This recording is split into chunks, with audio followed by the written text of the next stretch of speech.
রাজনৈতিক প্রতিহিংসায় দীর্ঘদিন চিকিৎসা না পেলেও সব জল্পনা কল্পনার অবসান ঘটিয়ে গেল ৮ জানুয়ারি লন্ডনের প্রায় ১০০ বছরের ঐতিহ্যবাহী লন্ডন ক্লিনিকে চিকিৎসার জন্য ভর্তি হয়েছেন বিএনপি চেয়ারপারসন ৩ বারের সাবেক প্রধানমন্ত্রী খালেদা জিয়া। ভর্তির পরপরই বেশ কিছু শারীরিক পরীক্ষা শেষে এরই মধ্যে শুরু হয়েছে খালেদা জিয়ার চিকিৎসা।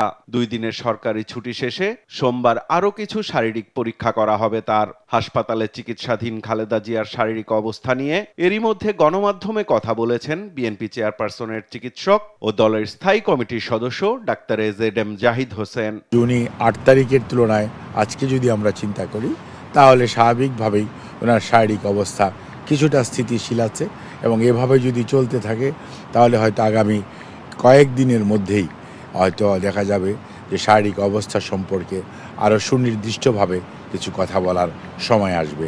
খালেদা জিয়ার সার্বক্ষণিক দেখাশোনায় হাসপাতালে যাওয়া আসা করছেন বড় ছেলে বিএনপির ভারপ্রাপ্ত চেয়ারম্যান তারেক রহমান, পুত্রবধূ ডাক্তার জুবাইদা রহমান, ছোট ছেলে প্রয়াত আরাফাত রহমান কোকোর স্ত্রী সৈয়দা শর্মিলা রহমান ও ৩ নাতনি জাইমা রহমান, জাফিয়া রহমান ও জাহিয়া রহমান। পরিবারের সদস্যদের সাথে একান্ত সময় কাটাতে পেরে আগের যে কোনো সময়ের চেয়ে অনেক হাসি খুশি ও প্রফুল্ল সময় কাটাচ্ছেন বিএনপি চেয়ারপারসন।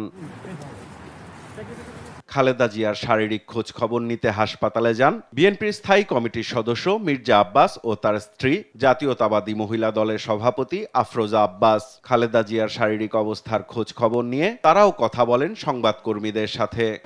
পুরো পরিবারটি একসঙ্গে আছে। আমাদের নেত্রী দেশনেত্রী বেগম খালেদা জিয়ার মানসিক অবস্থা আল্লাহর রহমতে বরাবর ভালো ছিল, এখনো ভালো আছে। উনি মানসিকভাবে অনেক শক্তিশালী আছেন, এখন শক্ত আছেন। এখন তো সবার পরিবারের সবার সাথে আছেন, এখন আরো ভালো আছেন ইনশাল্লাহ।